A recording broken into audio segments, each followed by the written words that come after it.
Assalamualaikum warahmatullahi wabarakatuh. Perkenalkan, nama saya Muhammad Taufik Pratama dari kelas 6B. Pada video ini saya akan mempresentasikan tugas ujian tengah semester mata kuliah Sistem Informasi Geografis mengenai analisis spasial kerawanan banjir di Kota Bekasi menggunakan metode buffer dengan bantuan software ArcGIS Pro. Dalam presentasi ini dijelaskan mengenai pengertian dan manfaat sistem informasi geografis, analisis dasar dalam SIG, proses pembuatan peta kerawanan banjir, distribusi spasial kerawanan banjir pada setiap kecamatan di Kota Bekasi, serta rekomendasi kebijakan yang dapat dilakukan untuk mengurangi risiko banjir di wilayah tersebut. Selamat menyaksikan. Oke, selanjutnya kita masuk ke slide apa itu SIG. SIG itu merupakan sistem berbasis komputer yang digunakan untuk mengumpulkan, menyimpan, mengelola, menganalisis, dan menampilkan data yang memiliki referensi geografis atau lokasi di permukaan bumi. SIG mengintegrasikan data spasial dengan data atribut sehingga mampu menghasilkan informasi yang lebih akurat dan mudah dipahami. Secara umum, SIG digunakan untuk mengetahui hubungan antara lokasi, kondisi, wilayah, pola persebaran, hingga perubahan suatu fenomena di suatu daerah. Dalam perkembangannya, SIG menjadi salah satu teknologi penting dalam perencanaan wilayah, mitigasi berencana, transportasi, kesehatan, ekonomi, dan pengelolaan sumber daya alam. Ada 5 komponen utama SIG terdiri dari yang pertama itu ada hardware, perangkat komputer, GPS, scanner, printer, dan server yang digunakan untuk menjalankan sistem SIG. Yang kedua itu ada software. Software itu merupakan seperti ArcGIS Pro yang saat ini saya pakai, terus QGIS, Mapinfo, dan lainnya yang digunakan untuk mengelola data spasial. Yang ketiga itu ada data. Data spasial berupa peta, citra satelit, koordinat, serta data atribut seperti jumlah penduduk, penggunaan lahan, dan sebagainya. Yang keempat itu ada manusia atau brainware. Penggunaan atau analisis SIG mengoperasikan dan menginterpretasikan hasil analisis. Yang kelima itu ada metode, tahapan atau prosedur dalam pengelolaan dan analisis data geografis. Oke, selanjutnya kita masuk ke manfaat sistem informasi geografis. Yang pertama itu ada inventarisasi sumber daya alam. Inventarisasi sumber daya alam, SIG digunakan untuk memetakan dan mendata berbagai sumber daya alam seperti hutan, sungai, lahan, pertanian, pertambangan, dan sumber daya air. Dengan SIG, pemerintah dapat mengetahui persebaran potensi sumber daya alam sehingga pengelolaan dan pemanfaatannya menjadi lebih efektif dan efisien. Yang kedua itu ada pengelolaan lingkungan. SIG membantu dalam monitoring perubahan lingkungan seperti alih fungsi lahan, pencemaran lingkungan, kerusakan hutan, dan kawasan resapan air. Informasi tersebut sangat penting dalam menjaga keseimbangan lingkungan dan mendukung pembangunan berkelanjutan. Yang ketiga itu ada mitigasi bencana. SIG digunakan untuk memetakan wilayah rawan bencana seperti banjir, longsor, dan gempa bumi.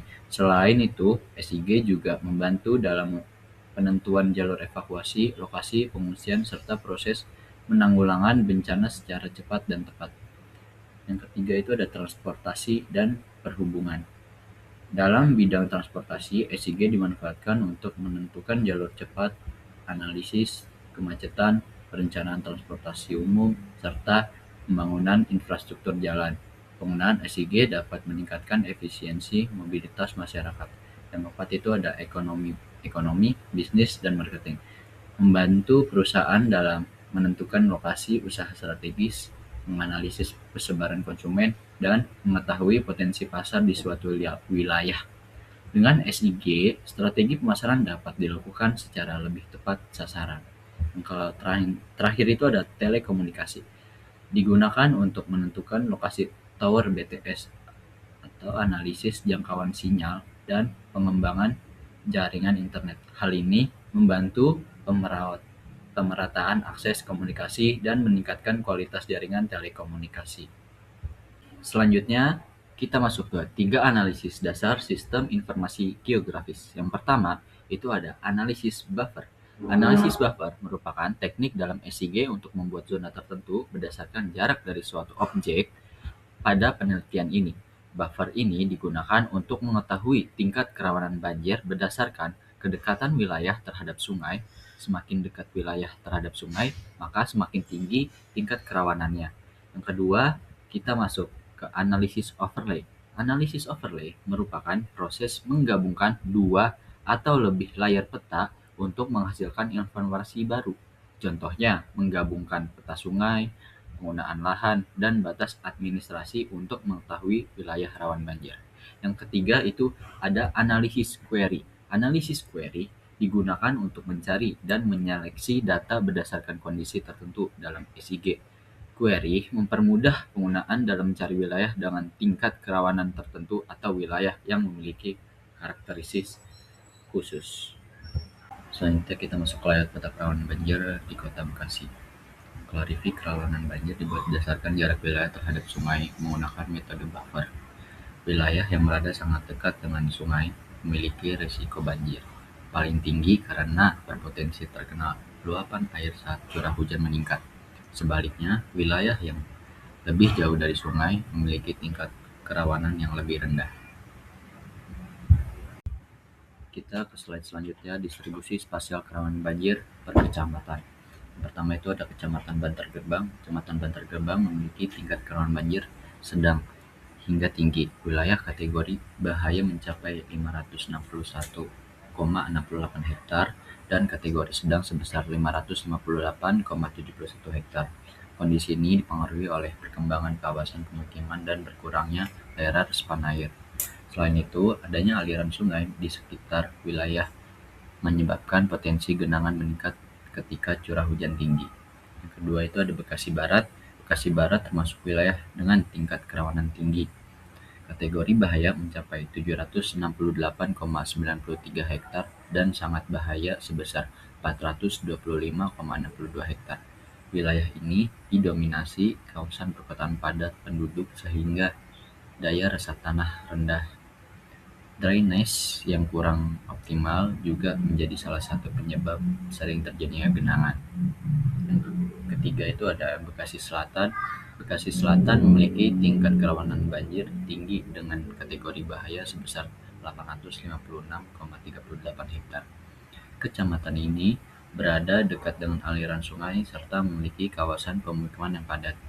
Tingginya pembangunan menyebabkan berkurangnya ruang terbuka hijau sehingga limpasan air permukaan meningkat.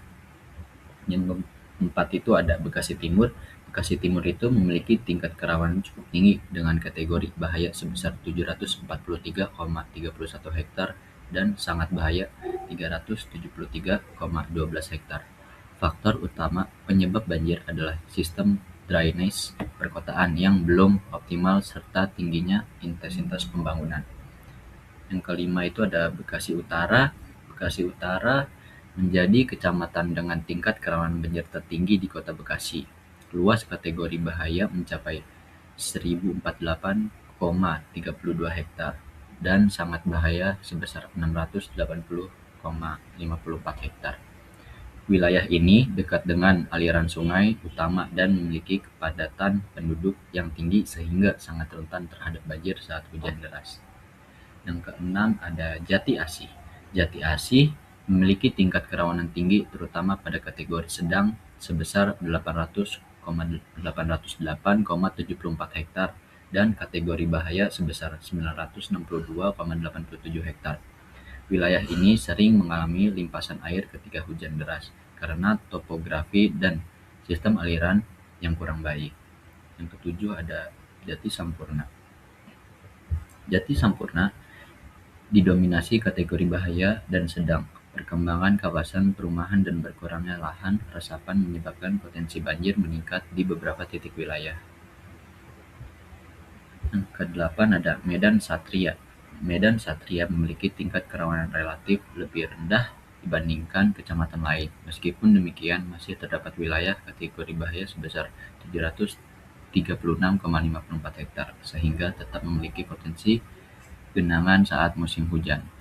Yang kesembilan ada Mustika Jaya. Mustika Jaya memiliki kerawanan yang cukup tinggi dengan kategori bahaya sebesar 807,78 hektar dan kategori sedang sebesar 794,20 hektar. Urbanisasi yang pesat dan perubahan penggunaan lahan menjadi salah satu penyebab meningkatnya risiko banjir. Yang ke-10 itu ada Pondok Gede. Pondok Gede memiliki tingkat kerawanan menengah hingga tinggi, padatnya pemukiman dan sistem drainase yang belum optimal menyebabkan wilayah ini cukup rentan terhadap genangan air. Yang ke-10 itu ada Pondok Melati. Pondok Melati menjadi salah satu kecamatan dengan tingkat kerawanan relatif lebih rendah dibanding wilayah lain. Namun, wilayah ini tetap memiliki potensi banjir, terutama pada musim hujan dengan intensitas tinggi. Yang ke-11 adalah Rawalumbu. Rawalumbu memiliki tingkat kerawanan tinggi dengan kategori bahaya sebesar 838,28 hektar dan sangat bahaya sebesar 353,31 hektar. Wilayah ini dipengaruhi oleh kedekatan terhadap aliran sungai dan tingginya aktivitas permukaan pemukiman. Kita masuk ke slide saran dan rekomendasi. Berdasarkan hasil analisis spasial menggunakan metode buffer, diketahui bahwa beberapa kecamatan di Kota Bekasi memiliki tingkat kerawanan banjir yang cukup tinggi, terutama wilayah yang berada di dekat aliran sungai.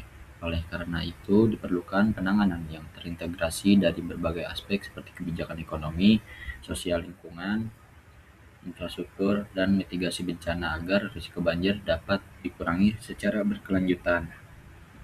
Pertama, kita masuk ke aspek kebijakan ekonomi, yang isinya itu ada peningkatan anggaran penanggulangan banjir. Pemerintah daerah perlu meningkatkan alokasi anggaran untuk pembangunan infrastruktur pengendali banjir seperti drainase, tanggul, kolam retensi, dan normalisasi sungai. Investasi pada sektor ini sangat penting untuk mengurangi kerugian ekonomi akibat banjir yang sering terjadi. Selanjutnya ada bantuan ekonomi bagi masyarakat terdampak. Masyarakat yang terdampak banjir sering mengalami kerugian materi, kehilangan pendapatan, hingga kerusakan tempat usaha. Oleh karena itu, pemerintah perlu memberikan pertama ada bantuan dana pemulihan, bantuan UMKM, subsidi renovasi rumah, serta bantuan logistik pasca bencana. Selanjutnya ada pengembangan infrastruktur tahan banjir. Pembangunan infrastruktur perkotaan perlu dirancang lebih adaptif terhadap risiko banjir, seperti pembangunan jalan dengan sistem drainase yang baik, rumah tahan banjir, dan kawasan resapan air. Selanjutnya ada pengendalian tata ruang dan investasi. Pemerintah perlu mengendalikan pembangunan wilayah sepadan sungai dan daerah resapan air, kawasan dengan risiko tinggi. Sebaliknya, tidak dijadikan pusat pembangunan pemukiman maupun kawasan industri. Kita masuk ke aspek kebijakan sosial, edukasi, dan kesadaran masyarakat. Masyarakat perlu diberikan edukasi mengenai bahaya banjir, pentingnya menjaga kebersihan lingkungan, pengelolaan sampah, serta prosedur evakuasi saat bencana. Edukasi dapat dilakukan melalui sekolah, media sosial, penyuluhan RT/RW, maupun kegiatan masyarakat. Selanjutnya ada peningkatan partisipasi masyarakat. Penanganan banjir tidak hanya menjadi tanggung jawab pemerintah, tetapi juga masyarakat. Partisipasi masyarakat dapat dilakukan melalui kerja bakti, membersihkan saluran air, penghijauan lingkungan, dan pengawasan terhadap pembangunan liar di bantaran sungai.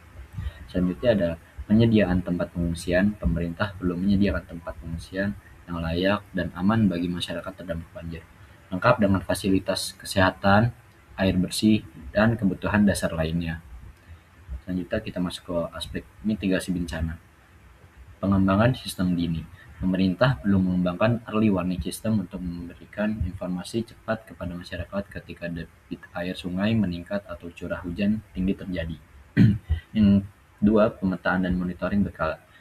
Peta kerawanan banjir perlu diperbarui secara berkala menggunakan sistem informasi atau SIG agar data yang digunakan tetap akurat dan relevan. Selanjutnya kita masuk ke jalur dan evakuasi.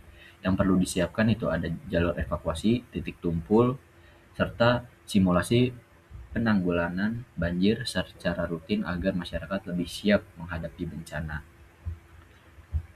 3 itu ada terakhir normalisasi sungai. Normalisasi sungai seperti penggerukan, sedimentasi, dan Pelebaran sungai perlu dilakukan untuk meningkatkan kapasitas tampung air dan mengurangi potensi luapan sungai. Oke, kita masih masuk dengan slide yang sama, yaitu saran dan rekomendasi. Itu ada aspek lingkungan, itu penambahan ruang terbuka hijau. Ruang terbuka hijau sangat penting untuk meningkatkan daya resap air dan mengurangi limpasan permukaan. Pemerintah perlu memperbanyak taman kota dan kawasan hijau. Selanjutnya ada reboisasi dan penghijauan. Penanam pohon di kawasan resapan air dan bantaran sungai dapat membantu mengurangi erosi serta menjaga keseimbangan lingkungan. Selanjutnya ada pengendalian alih fungsi lahan. Alih fungsi lahan yang tidak terkendali menyebabkan berkurangnya daerah resapan air. Oleh karena itu, diperlukan pengawasan ketat terhadap pembangunan kawasan pemukiman dan industri.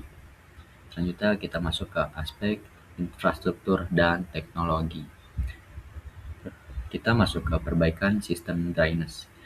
Sistem drainase perkotaan perlu diperbaiki dan diperluas agar mampu menampung debit air hujan yang tinggi. Selanjutnya kita masuk ke pembangunan kolam retensi.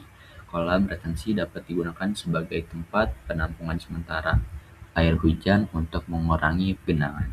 Selanjutnya kita masuk ke pemanfaatan teknologi SIG. Pemanfaatan SIG perlu terus dikembangkan untuk monitoring wilayah rawan banjir, analisis spasial, perencanaan pembangunan, dan pengambilan keputusan berbasis data. Ya, kita udah mau di ujung, kita masuk kesimpulan. Jadi kesimpulannya itu adalah permasalahan banjir di Kota Bekasi merupakan permasalahan yang kompleks dan dipengaruhi oleh berbagai faktor seperti urbanisasi, kepadatan penduduk, alih fungsi lahan, dan kondisi drainase yang kurang optimal. Oleh karena itu, penanganan banjir harus dilakukan secara terpadu melalui kebijakan ekonomi, sosial, lingkungan, infrastruktur, dan mitigasi bencana, agar resiko banjir dapat dikurangi secara berkelanjutan. Baik, sudah semua saya jelaskan tentang mengenal apa itu SIG dan analisis kerawanan banjir di Kota Bekasi.